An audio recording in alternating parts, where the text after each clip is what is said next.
Clin d'œil à toi, Ardent Kabambi. Vous nous suivez de quelque part, depuis votre bureau. Alors, prochain gouvernement souminois, quel profil il a? Il est là, Vincent Muzungu, analyste politique, bienvenue.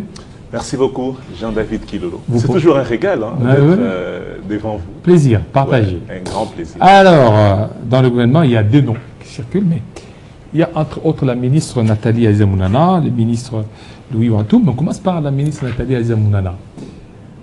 Est-ce qu'elle est favorite pour être reconduite comme ministre? Une figure emblématique du gouvernement souminois. Elle est parmi les rarissimes ministres qui se sont démarqués dans ces gouvernements. Il y a des gens qui pensent même qu'elle serait la première ministre au regard des actions qu'elle pose ça et là. Il y a ceux que nous avons rencontrés quand nous nous sommes déplacés pour Angola qui nous ont dit, mais est-ce que chez vous, la première ministre c'est Nathalie Aïza-Mounana ou bien c'est comment? Nous leur avons dit, non, mais attention, elle est tout simplement une servante du gouvernement qui est coordonnée par Judith Souminois et les gens sont très contents partout dans le monde partant des actions à grande envergure, des grandes envergures qui sont posées au niveau du ministère où Nathalie Aïza-Mounana coiffe. Voilà. Alors, quelles sont les grandes actions qui peuvent certainement militer en sa faveur pour qu'elle soit reconduite? Pourquoi pas, pourquoi pas élevée au rang de VPM? Mais vous savez, déjà, dans ces pays, on ne parlait pas du ministère des Affaires sociales. C'était un ministère qui était comptabilisé dans la feuille de route du gouvernement, bien évidemment, mais partant des actions, partant également d'une politique adéquate qui devrait être définie en amont tout comme en aval, devant être une boussole de ces ministères, cela n'a pas existé par le passé. Donc, il faille attendre que Nathalie Aïza-Mounana soit nommée première ministre pour que ces ministères vibrent comme un ministère sur le côté administratif.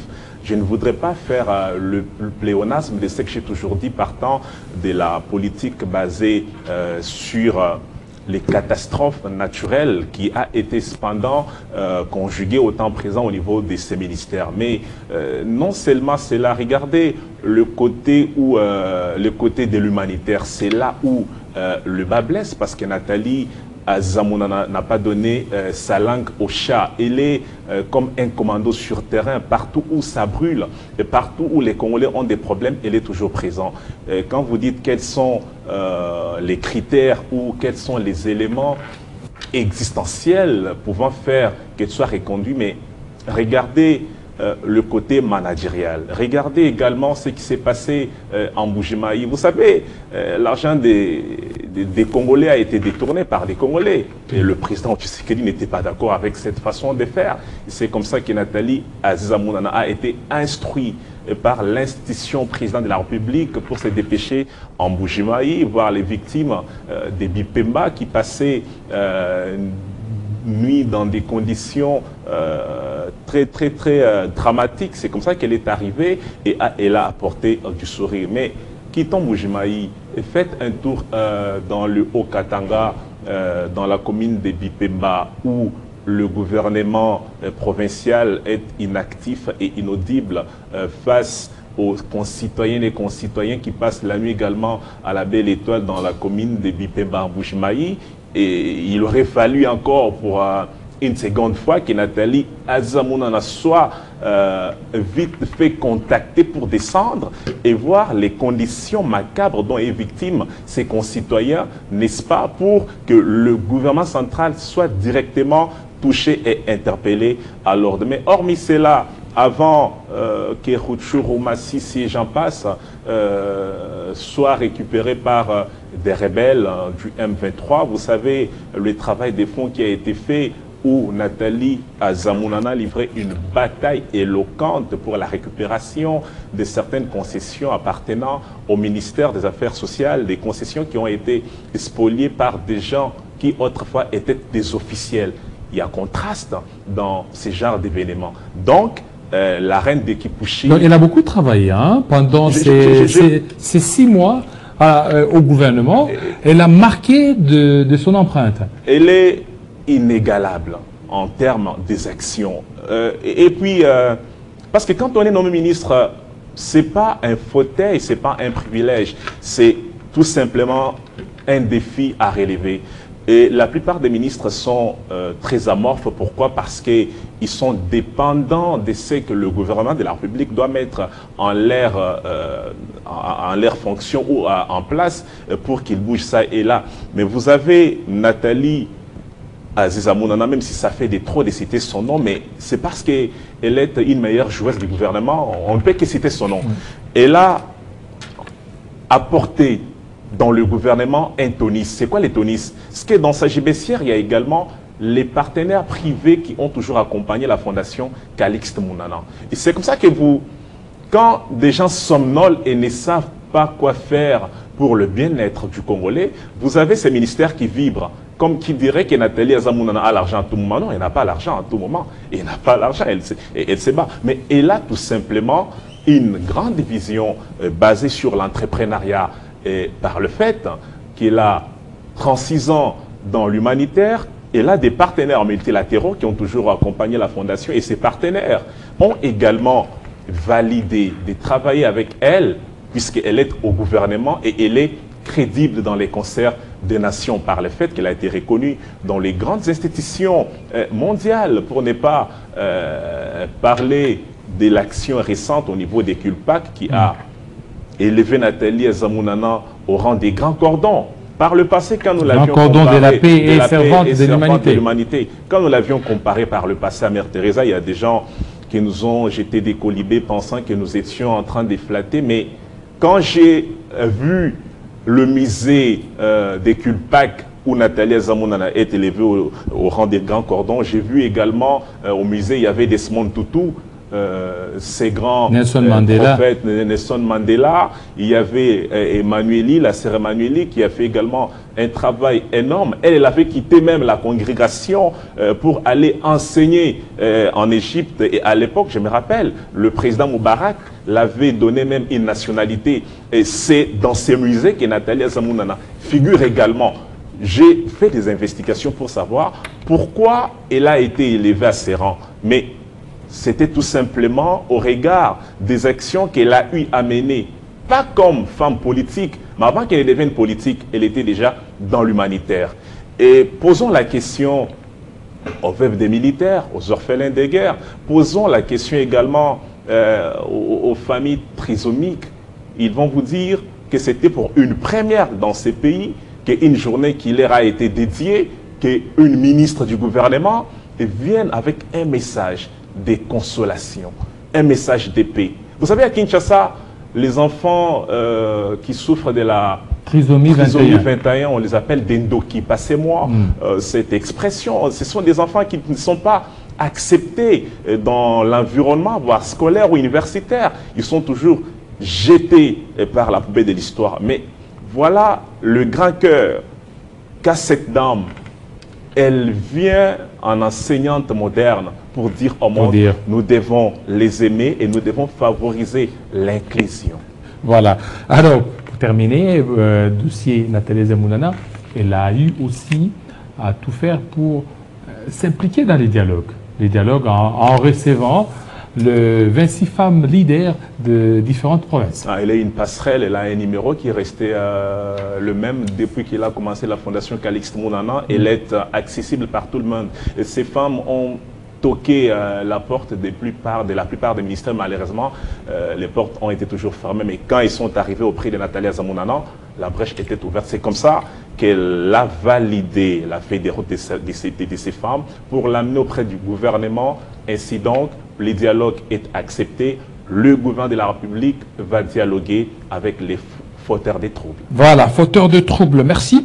Alors, d'un ministre à un autre, il y a le ministre Louis Wantoum.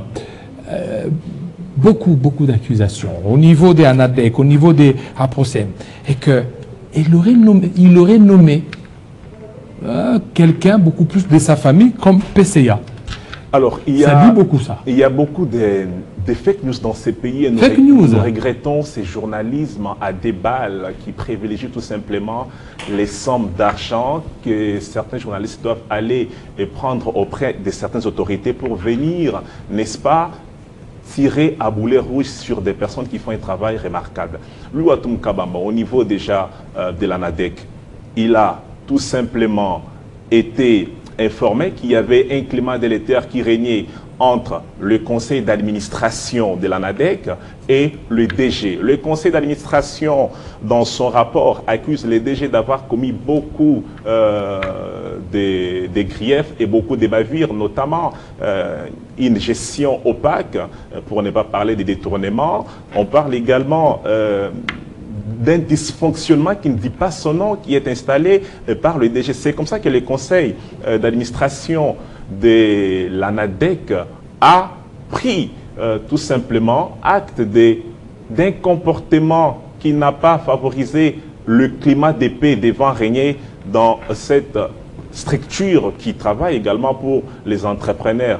Ainsi donc, le ministre Louis Watoum étant saisi par la question, il a invité les conseils d'administration d'une part, et les DG dans moult réunions pour les écouter afin de favoriser un climat de paix. Malheureusement, ces démarches de raffermir les souches de cette structure n'ont pas été les bienvenues. C'est comme ça par la suite, puisque le président Tshisekedi prône la bonne gouvernance, il a été demandé au ministre Louis Watoum de prendre un acte tout à fait administratif. L'acte, c'est quoi? C'est la suspension à titre conservatoire du DG. Il est suspendu pour un délai de 90 jours. C'est ce qui est dit dans l'administration et c'est ce qui est dit dans la feuille de route qui régit tout simplement cette structure. Donc, ici, gare à ceux qui pensent que Louis Watoum Kabamba est en train de favoriser les uns. Vous savez, la suspension des messieurs Godefroy qui ça va parce que c'est de lui qu'il s'agit, c'est tout simplement un acte, le DG c'est tout simplement un acte administratif qui n'est pas politique. Et déjà, les gens qui supputent sur la question nous étonnent et on se demande, est-ce que réellement ces gens prennent le temps de lire? Parce qu'on dit qu'il y a une commission qui a été mise en place. La commission est composée, une commission d'enquête qui a été mise en place, qui est composée de l'inspection générale des finances. Déjà parce qu'on parle de cette gestion opaque d'argent, d'improbables détournements, l'IGF doit être invité à la question. C'est pourquoi il y a une délégation de l'IGF dans la commission, il y a également une délégation du cabinet du ministre dans la délégation, ainsi que le secrétariat général de l'ANADEC. Donc, après 90 jours, le ministre, le DG Godefroy Kizaba présentera tout de même ses moyens de défense. S'il sera convaincant, la suspension sera levée et puis il va vaquer à ses occupations. Donc, comprenez que Louis Watoum Kabamba exécute tout simplement la vision du président Tshisekedi qui voulait faire... Et en nommant quelqu'un de sa famille comme PCA. Ça, c'est encore un canular que l'on ne doit pas vraiment s'intéresser. On parle de Madame Gisèle Kayembe Fontaine qui est nommée PCA au niveau de la POSEM. Mais écoutez, est-ce que vous savez que depuis tous ces temps, cette agence n'avait pas de PCA? Or, dans une structure normative, il y a toujours des compartiments qui doivent être mis en évidence. Entre-temps, vous avez la direction générale, vous avez également le PCA. Donc, au niveau de la POSEM, il n'y avait pas le DGA. Et la dame qui est nommée, ce n'est pas un chevet qui est tombé dans la sauce. Elle était d'abord, au départ, c'était elle qui représentait le ministre au niveau de la POSEM. Ça s'est fait partout, même Jean-Pierre Bemba et consorts, ils ont des représentants dans les entreprises où la tutelle leur revient des droits. Alors, les gens qui disent, qui traitent Gisèle Fontaine d'être cinéaste, c'est parce qu'ils n'ont pas lu son CV. Je rappelle ici que Madame Gisèle Kayembe Fontaine a fait l'IFASIC. Elle a un diplôme de licence en communication. Elle était parmi des grandes voix au niveau de la radio au Capi. Elle a fait la pluie et le bon temps à la radio. Donc, c'est quelqu'un qui s'y connaît. Vous savez, le journalisme, c'est un métier qui amène à tout. Après Radio Capi, elle a fait beaucoup de formations au Canada, où elle s'est spécialisée également dans la gestion des ressources humaines. Elle a travaillé pour une agence qui s'occupait, n'est-ce pas, des cinémas. C'est comme ça qu'elle était là-bas, comme étant la patronne ou la chargée des ressources humaines. Sa nomination comme PCA, c'est une nomination méritée. Loin de ceux qui pensent plutôt qu'elle est une personne incompétente. Elle n'est pas incompétente. David Kilolo, qui est journaliste ici à Télé 50, peut être un bon ministre demain, peut être nommé DG quelque part. On ne dira pas qu'un journaliste est moins que rien dans cette République. Merci, merci à toi. Vincent Mouzungu, le plaisir est pour moi de vous avoir encore sur ces plateaux. Alors, ça n'est fini, fidèles téléspectateurs. Restez branchés sous Télé 50 tout à l'heure, la grande édition de Christopher Ochokoum. Il sera 20 h dans l'est de la RDC, 19 h aussi à Kinshasa. Portez-vous très bien, à très bientôt, ciao.